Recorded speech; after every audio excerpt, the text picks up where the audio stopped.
Welcome to another episode of Star Wars Galaxy of Heroes, and today we are on our 13th in-depth character review session where we look at the Imperial TIE Fighter pilot. Now, many of you know that I was out at Electronic Arts in Sacramento, California, where they allowed me to record a ton of content on their developer account, and you all asked if we can look at the TIE Fighter pilot, because you know that he's in ships, but you also want to know if he's worth farming for all the other features in the game. And today we are going to talk about just that. Aside from ships, ships will be its own in-depth series, but today we want to focus on everything else in the game that we know of thus far. But before we do that, let's go ahead and pull up the Hall of Fame and see where we stand so far. In our last review, we looked at Chirrut Imwe, another exclusive character that is only tournament specific right now, and we placed him in the Grandmaster category. Where will the Imperial TIE Fighter pilot fall in this video? Well, you will soon find out. And as we always do it, let's go ahead and talk about the history of the TIE Fighter pilot before getting into the nitty-gritty details. Now, the Imperial TIE Fighter pilot served for the Empire's Imperial Navy by piloting various TIE series ships. The first generation of TIE pilots was composed of surviving clones from the Clone Wars. The second generation of pilots consisted of many Academy graduates alongside clones, which were both at their disposal. At the pinnacle of the Empire, millions of TIE pilots were produced and were seen as an expendable asset. Due to this mentality, TIE pilots were often given very little protection, but TIE pilots believed that this lack of protection was a declaration of their superb fighting skills. And in Star Wars Galaxy of Heroes, we see the TIE pilot carry on this idea of being left poorly protected. But in the face of adversity, the TIE pilot uses this as a reason to fight as a deadly and evasive warrior to prove their skills. Now, with that short introduction of the TIE Fighter pilot, how do we unlock this character? Well, a while ago, he was left exclusively as the login character reward, and as that went ahead and happened and it's all done now, he is now farmable on the Cantina table, more specifically Battle 4B, and it costs 10 energy to participate on that particular node. So as many of you know, after we talk about how we unlock the character, we go ahead and talk about the stats of the character before mods and abilities are even considered in the equation. And boy oh boy, do I have a surprise for you. Instead of doing the typical block text where we just go ahead and list some bullet points, I went ahead and created a nice graph of each and every ability that we are going to be reviewing. And just to give you a quick summary on how it works, we have both ends of the spectrum, both the maximum and the minimum for that particular stat that we're looking at, and then everything in between are just milestones that kind of give you a general idea about where the character sits, and it gives you a much better idea of the overall picture of the game. So I definitely hope you enjoyed this content and this layout. Let me know if you are enjoying it, or let me know how would you like me to improve upon this. I definitely like this a lot more than just having some text on the screen. But enough talk, let's go ahead and talk about the stats of the TIE Fighter pilot. And first off, we talk about the pros. And just one more thing, this data also includes the Boba Fett rework. So any differences from the past video of Chirrut Imwe, that's because Boba Fett's rework kicked in and changed some things up. So the first pro that we absolutely have to talk about, because it is huge in terms of speed, TIE Fighter pilot is the #1, numero uno, fastest character in the game. The average speed is 127, and TIE Fighter pilot is #1 at 170. And this does not even include or consider the turn meter bonuses under a Palpatine lead or through his own unique ability that he has. And this is totally unprecedented for Empire characters. Empire characters are normally slow, weak-hitting characters, but TIE Fighter pilot breaks all of those old ideas that we used to have of Empire characters in this game. Moving on to another great pro that's really important for TIE Fighter pilot, because you want him to be able to apply all the debuffs possible. And we find that he is #4 in terms of potency. The average potency in this game is 30%, with TIE Fighter pilot having a very healthy dose of 53% potency, which puts him in the top 5%. Very sufficient to use in Arena.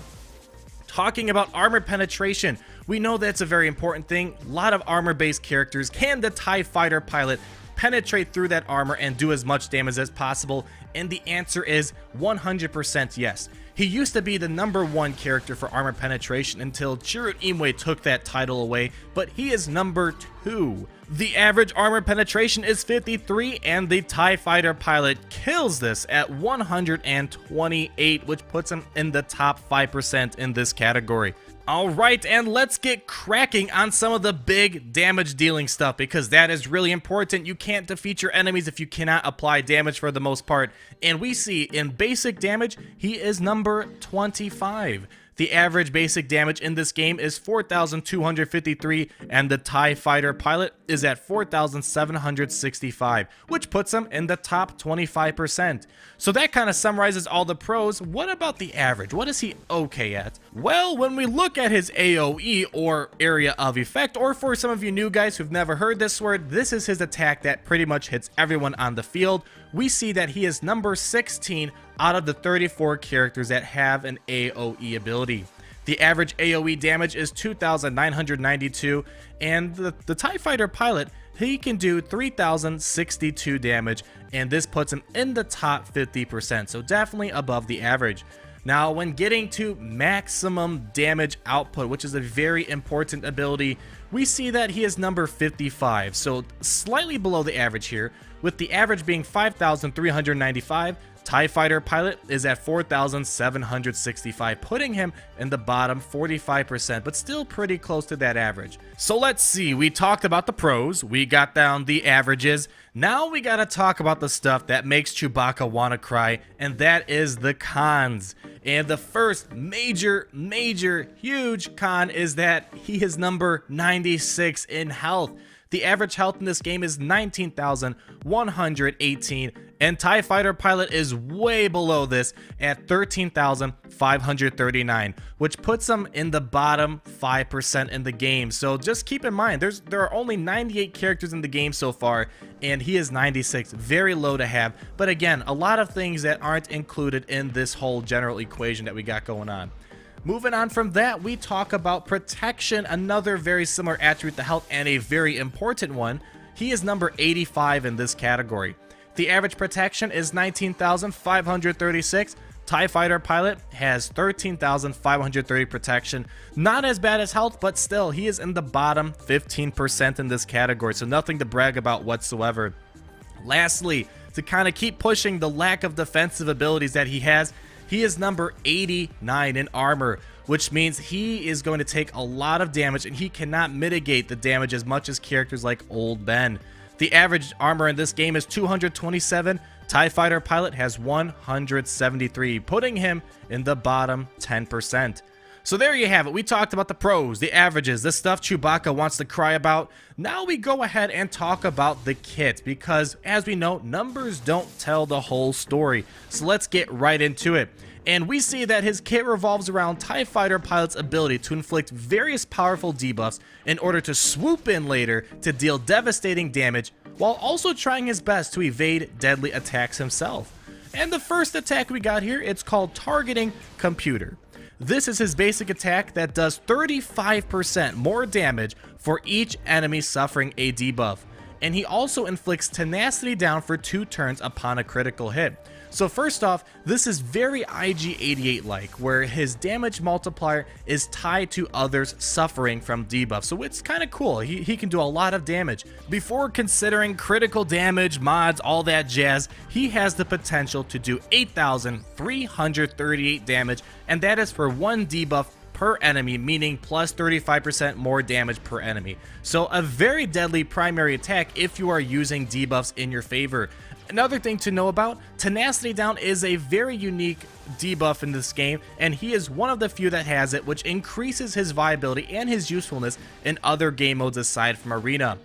Getting to the fun stuff, which I love the sound effect of, is called TIE Strike. Now this is his AoE ability that has an 80% chance to inflict buff immunity for 2 turns, and he inflicts ability block on the primary target for 1 turn. And what primary target means, it means the target you are pointing at, the target that is highlighted, they will get ability block on them, and this is super powerful.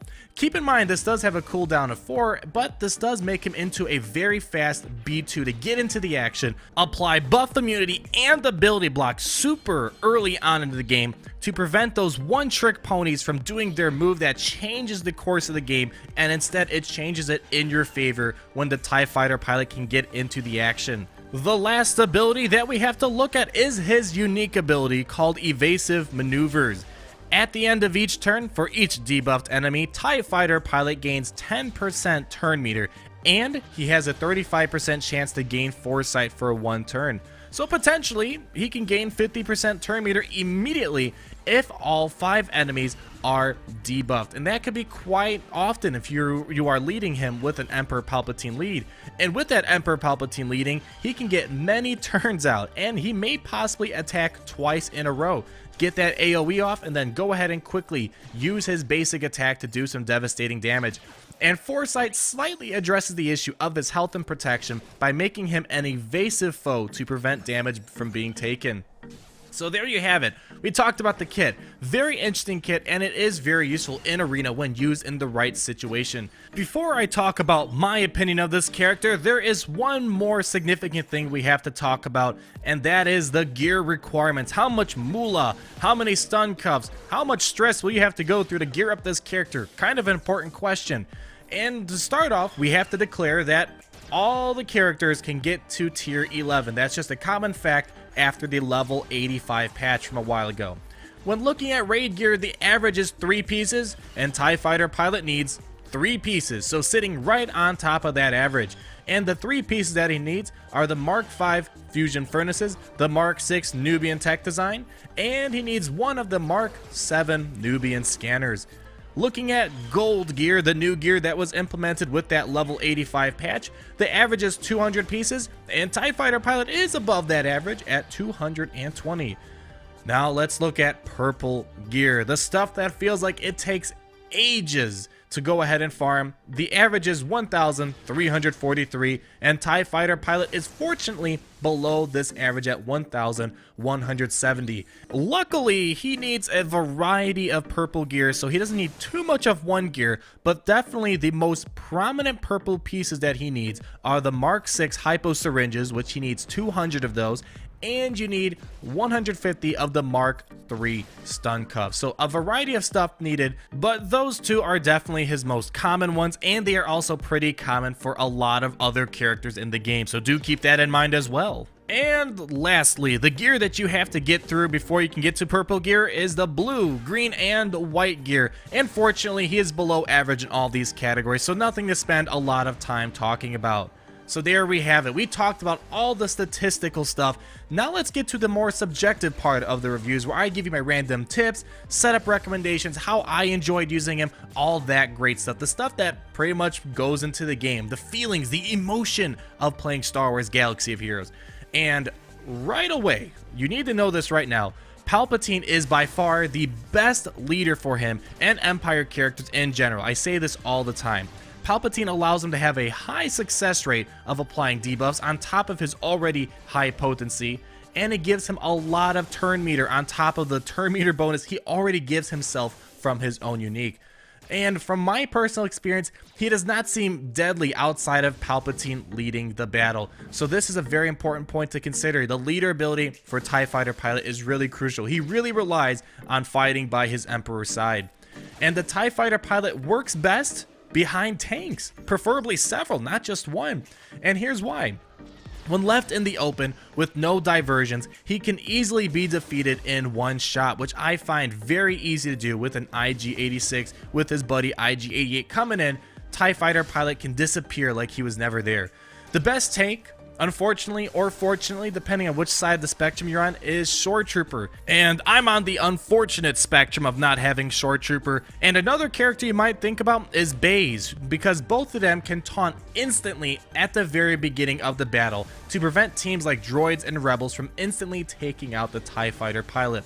The typical meta when using the TIE Fighter pilot, as you'll see in some of my arena gameplay that I fought up against, many teams like to put triple tanks aside Emperor Palpatine leading the battle. With the combination of tanks and foresight, he can at times be very elusive to gun down. If you try to get him, a Royal Guard might taunt, or Sun Fac might taunt, or the Shore Trooper put up his taunt. Very difficult to sometimes get him, but as we'll talk about now, there is a way to get past the wall of tanks and get him down. And what I mean here is that TIE Fighter Pilot does not actually feel that deadly against what I call lawnmower teams. And what I mean by a lawnmower team is a team that is designed to make sure you can cut through all of the buffs, because when you see so many buffs on the field, it kind of looks like you're playing on someone's front lawn. So that's why characters like B2 can come in and cut the grass for you. So that's definitely what I would recommend. And kind of building on top of that, other best counters aside from buff dispelling characters like B2 or Baze, cleansers like Captain Rex are great to ensure you clean yourself away of those nasty debuffs, as well as put up tenacity up, because if you're not applying debuffs on characters, TIE Fighter Pilot and his Emperor are not going to be getting tons and tons of turn meter. Other things to consider, characters that are based on AoE are great. If you can get around those taunts just by using AoE attacks, then you do not have to worry about getting rid of all those nasty taunts and buffs on the field. And lastly, burst damage characters like Wigs, or in other words, Wedge and Biggs Darklighter, or IG-86 and IG-88. Essentially any character out there, or pairs of characters that can go ahead and quickly take out a character through maximum burst damage, or someone like Rey, who's a one-hit wonder essentially. And you know what? There's one more thing that can counter this. Remember that Boba Fett rework? Because I sure do. And Boba Fett, because he is a deadly bounty hunter that lets no one get in his way, Boba Fett can't ignore taunts. So even if you have 20 taunters on the field, Boba Fett is going to find the target he wants to take out. So yet another counter to TIE Fighter Pilot or those triple tank teams. And just one more thing I want to mention before we get to mods and my checklist, which I'm starting to make in this video. He also owns a ship for Fleet Arena, so he has a dual purpose. He serves on everything on the ground, and he's also flying away, blasting ships in the sky. So he is a very valuable character in regards to his utility and his usefulness in the game. Lastly, before we get to my checklist, I want to go ahead and talk about mods. What should you be throwing on him? Because mods are very important. They are here to stay. And my biggest recommendations, I've explained this before for many characters, but critical chance and critical damage to increase his damage output is great.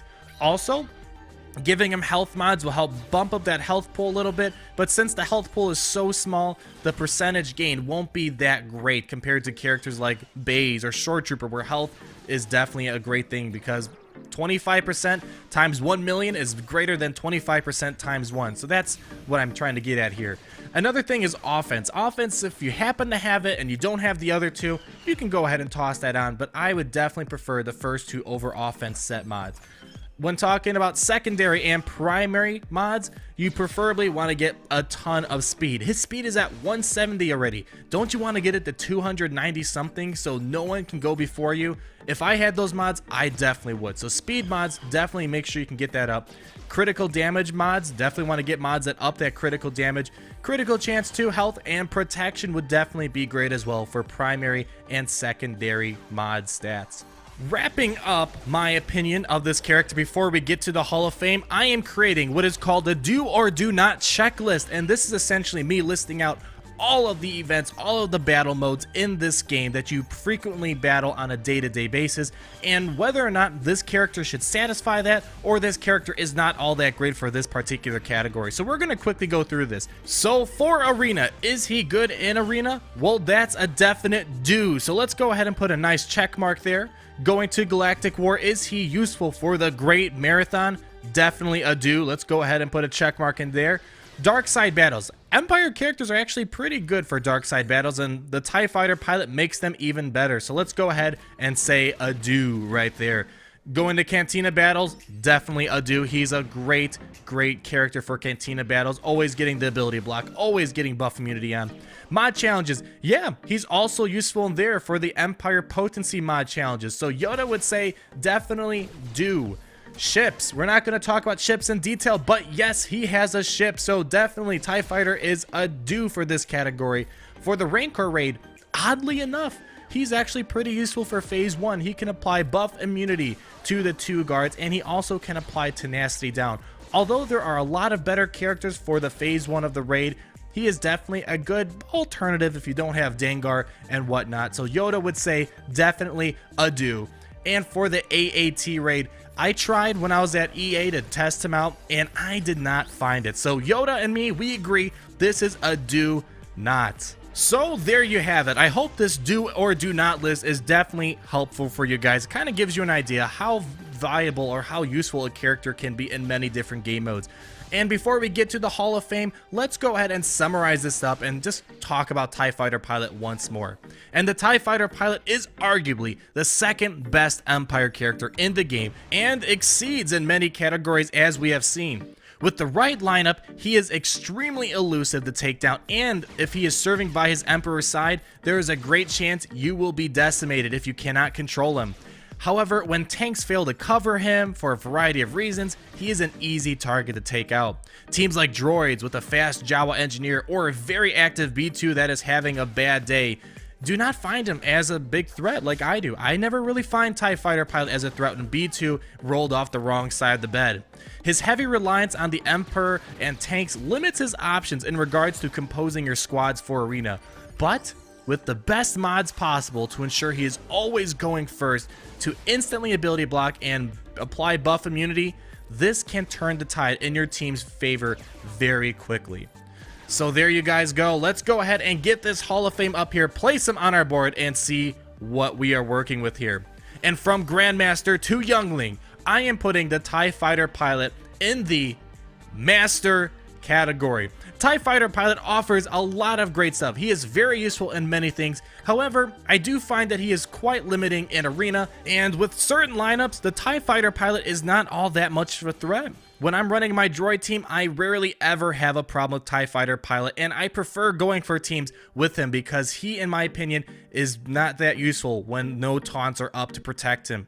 But there you guys go. I hope you enjoyed this in-depth review and the tweaks and changes and the additions we added to our videos. Please let me know down below what character you would like to see next, including all of the amazing exclusive content I got while at Electronic Arts, or the characters I already have in my inventory, because I want to make sure you are fully informed before going ahead and spending all of your time and resources in farming a character. Thank you so much for watching, and if you like this video, go ahead and toss me a like. Please comment down below, let me know what you thought of the video or what you want to see next. Subscribe if you haven't already, or share this video with a buddy that might be starting off in the game or wants to learn more about this character. So until the next episode, you all take care, my friends, and we will talk again soon.